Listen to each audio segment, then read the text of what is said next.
Archon laying around his base. He should be up in the front helping. And I think he just lost the battle because that Archon was not where it's supposed to be. And lurkers are already forming at this point. And I really think Sinan should commit to this point before the lurkers come out. Because once the lurkers come out, his +1 Zerg attack is going to be worthless. And yeah, the lurkers are already created, so there's nothing really he can do. And it looks like we should be seeing, oh, here it is. And here comes the observatory to deal with those lurkers.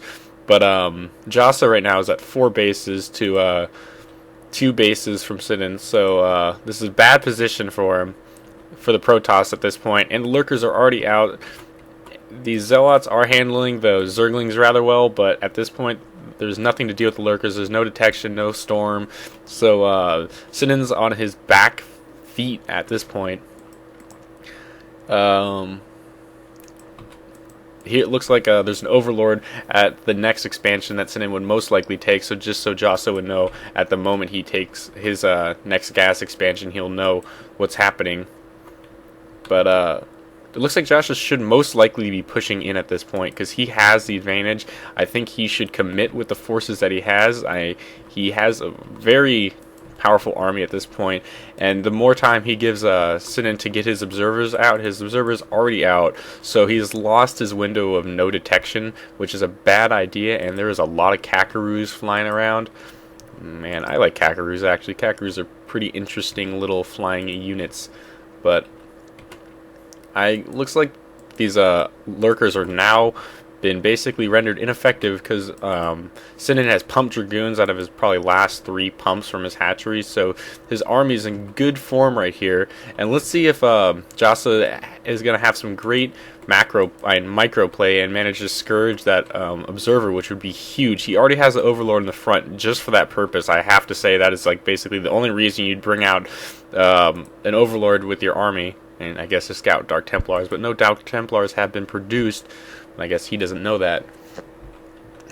But its 2 observers are out now, so it's going to be a little bit harder to do this. And Sinan looks like he let a few Zerglings. Wow, that's not a few Zerglings. That's a lot of Zerglings. Wow, I did not expect that many to get by.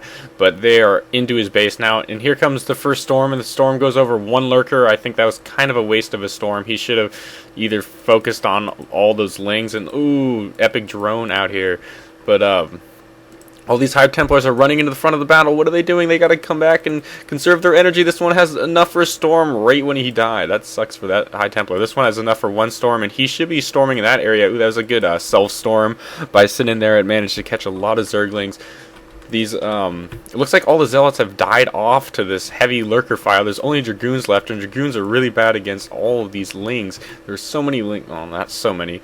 But that was a suicidal Dragoon. That was an emo Dragoon, and it decided to cut his wrist with a bunch of lurker spines. So, sorry for that. And wow, what are all these? The Zerglings are basically in between Sinan and the rest of his base. It looks like they're coming in now, and I don't think they're really going to do very much because there's a ton of.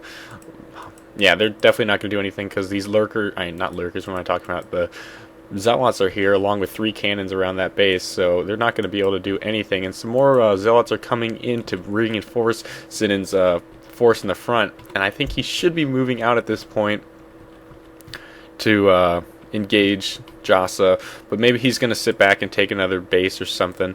Yeah, he is going to take his natural, or his second natural, so this is going to be a second expand, and that is a pretty good timing, I have to say. And it looks, whoa, we have speed upgraded Overlord, so we are most likely going to see some drops. And it looks like Jasa is taking his what is that, 1, 2, 3, 4th expansion. And sorry about this, I am really bad at looking at tech, so I apologize for this. Ultralists are already out. He is upgrading the speed, and he has enough bases to support this Ultralist pump. And I don't know what Sinan can really do about this. He needs to move out before all these Ultralisks are being produced. I think these are all Ultralisks being. That's 1 Ultralisk being pumped, 2 Ultralisks, and not Ultralisks. So 2 Ultralisks are coming out relatively quickly. But here comes a big battle here in the front, and there's storms going over. Caught a few Zerglings, and all these zealots are running up this ramp, and they're getting in proximity with these lurkers, and he is storming all of his own zealots, which I guess kind of worked, because zealots are high hit point units, and lurkers not so much. So looks like these Zerglings self-stormed by that High Templar, killed a few Zerglings, and now Sinan is going into the base of Jasa, and this High Templar, this Archon is out in the front, had 14 kills. What a beast. That was a man-con for sure. And it looks like the Ultralists are now out, but he has not been upgrading this entire time, so he only has +1 armor upgrade, so they're not going to be very powerful. They do manage to start taking out a lot of the Zealots, but I think this base is going to die off here. This Archon needs to get in the front. It does not need to sit in the back. The back is a non-place for an Archon. Archons need to be in the front line. They are your beasts. And it looks like Sinan's micro is failing him a little bit here, not being able to get these Dragoons out. And the first Ultralist goes down. This Ultralist is going to go down, and there's 3 more Ultralists, and they're going to be able to take down the remainder of this army with reinforcing Zerglings, I have to say. Sinan needs some more Zealots or something else to back him up, and here comes the Zealots. And it looks like he's macroing off of 1, 2, 3, 6, 8, no, 9.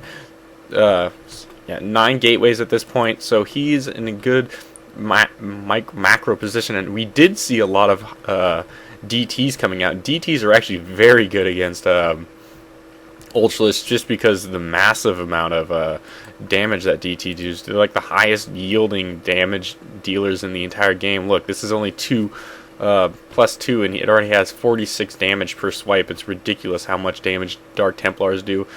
The only cost is that they are very weak, or hit points wise. They rely on their stealth and doing a lot of damage. I don't really need to discuss Dark Templars with anybody watching this, because most of you know all the great things about Dark Templars.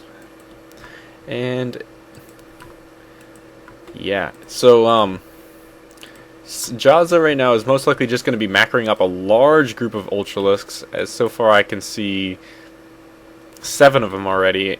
It looks like he's just going for a Ultra Ling combination, which is a very powerful thing, a very powerful unit composition, especially against the unit composition that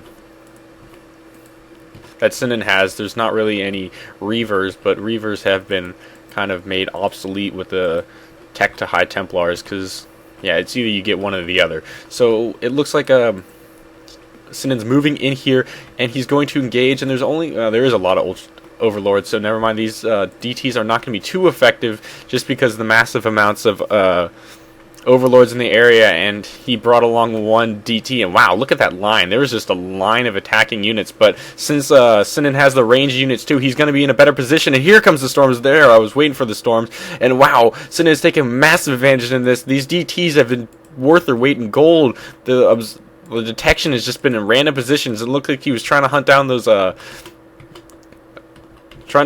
observers more, and wow, that one Corsair is doing so much. He's pushing all those Overlords wherever he wants them, and wow, all these DTs are just going in and crushing everything, basically.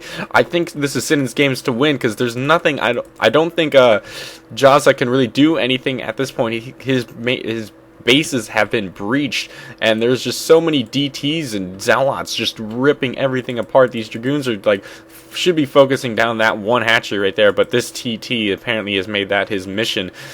And this is only one base of Jasa's, however. He is macroing off of 4 other bases besides this, but he doesn't have an army, which is his main problem, and that is a very big problem, as many of you may know. So it looks like, wow, storms on Overlords. Wow, that is very interesting. But wow, how many kills is that? Corsair has 5 kills. That's ridiculous. Wow, Jasa really needs to get some Scourge out in the air, and this base has gone down, and he's going to lose his natural expansion here, and that's GG from Jasa. So Sinan won this game, so that leaves 4-12 up 1-0 to Meteor Garden. So this is Firebat-EX signing off, and I will be bringing you the second game shortly.